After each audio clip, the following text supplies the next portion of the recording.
Olá, irmão e amigo do canal EBD+, que a paz do Senhor Jesus seja contigo. Bem-vindo ao quadro Algo a Mais. Neste domingo, se Deus permitir, estudaremos a lição 8 da revista Adultos da CPAD, que tratará do seguinte tema: uma aliança superior. Esperamos que este subsídio possa lhe ajudar na preparação da sua aula. No vídeo de hoje iremos definir o que é aliança dentro do contexto bíblico. Depois mostraremos que o autor aos Hebreus faz uso de um pensamento básico dos gregos sobre o universo, que é a ideia de dois mundos, o mundo real e o irreal. Falaremos de Jesus como mediador da nova aliança e, por último, apontaremos por que esta nova aliança é superior à antiga. Vamos definir o termo aliança. Esta palavra vem do hebraico berit e do grego diateque, que em termos gerais significa um pacto. Uma aliança basicamente é um acordo ou um pacto feito entre duas ou mais pessoas, onde 4 elementos estão presentes: as partes, as condições, os resultados e as garantias. Comumente, uma aliança é um acordo entre duas pessoas. O acordo depende de condições que ambas as partes aceitam. Se alguém romper as condições da aliança, a própria aliança fica anulada. No Novo Testamento, muito especialmente, a palavra aliança é usada para apontar o novo relacionamento entre o homem e Deus, que foi possibilitado por meio da vida e morte de Jesus, conforme Mateus 26, 28, Marcos 14, 24, Lucas 22 e 20 e 2 Coríntios 3 e 6, usada frequentemente pelo escritor aos Hebreus para descrever este novo e melhor relacionamento.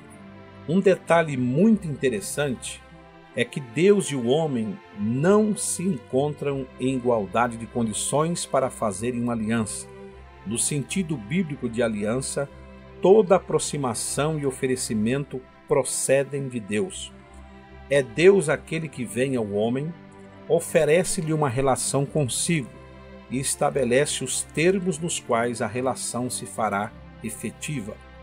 O homem não pode negociar com Deus, não pode discutir os termos e as condições da aliança, só pode aceitar ou rechazar o oferecimento que Deus lhe faz, mas de maneira nenhuma pode alterá-lo ou mudar seus termos.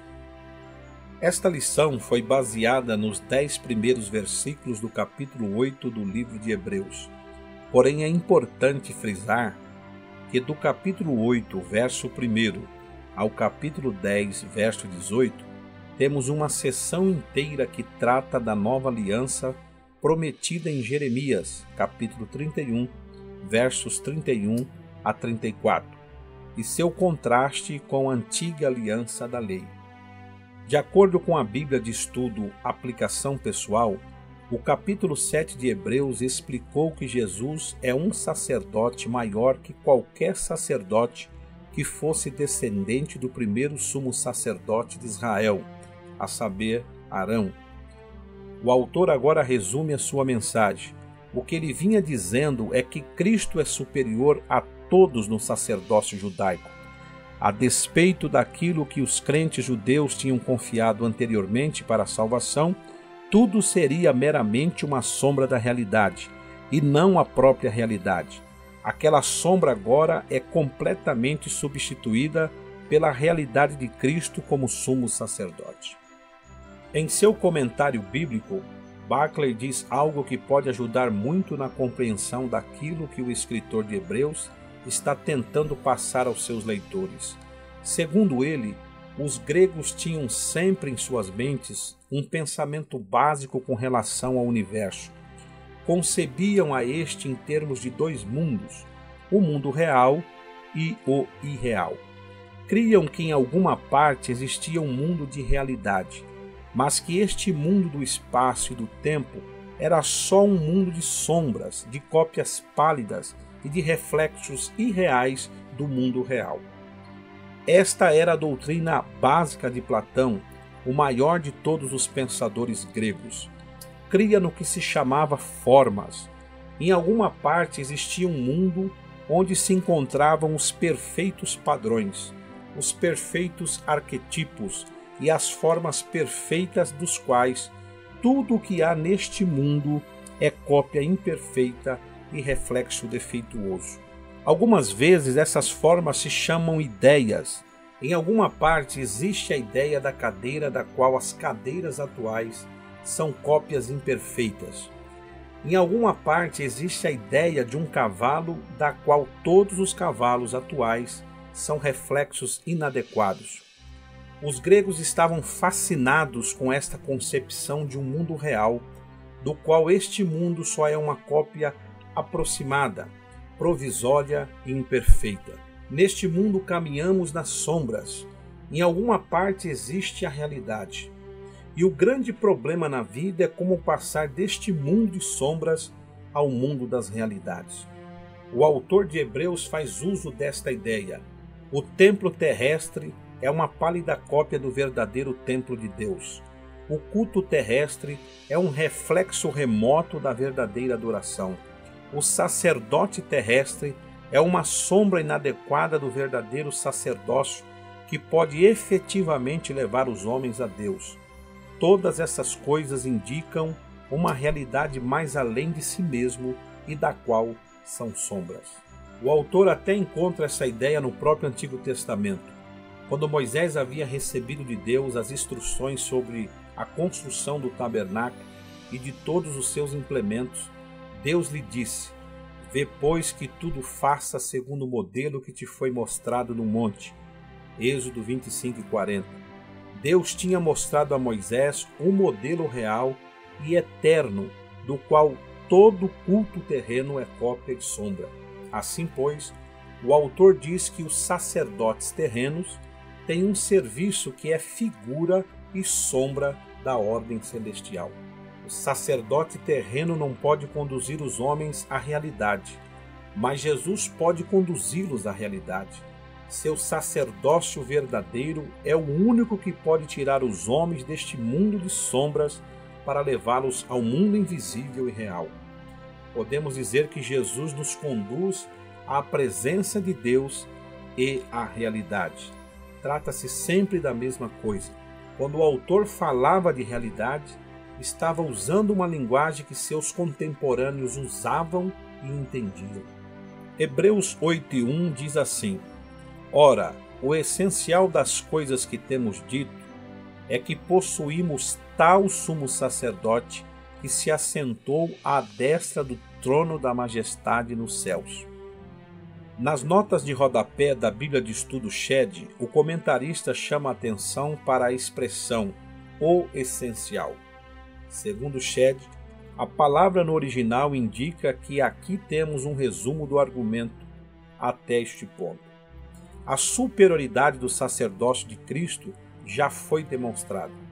Agora, no capítulo 8, o autor aos Hebreus prossegue mostrando a superioridade do seu serviço e da aliança que inaugura. Jesus é o mediador desta nova aliança.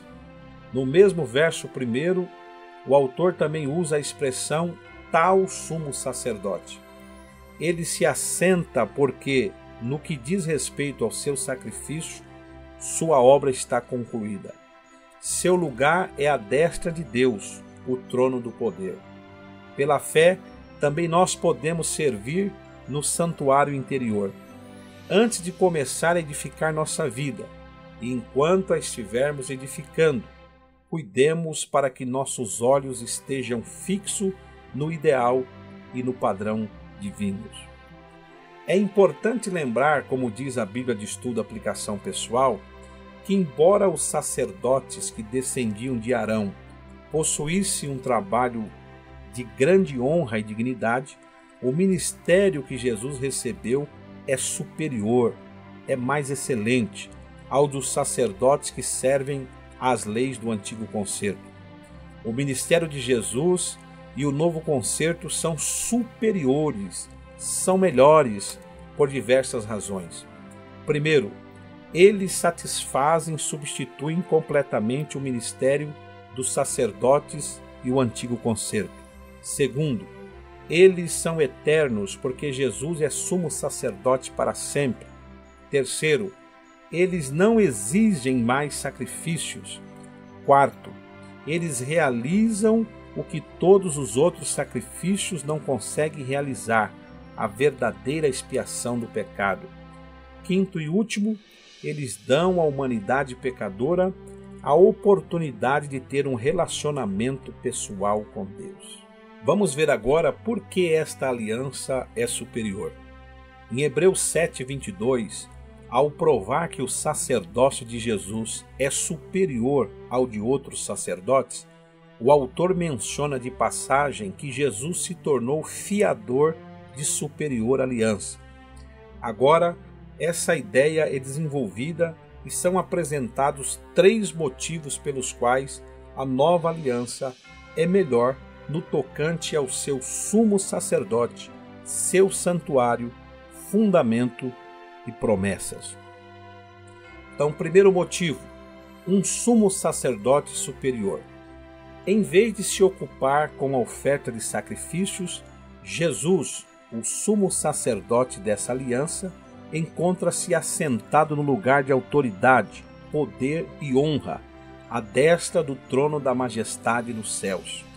O fato de estar assentado indica que pode descansar, pois completou a instituição da nova aliança.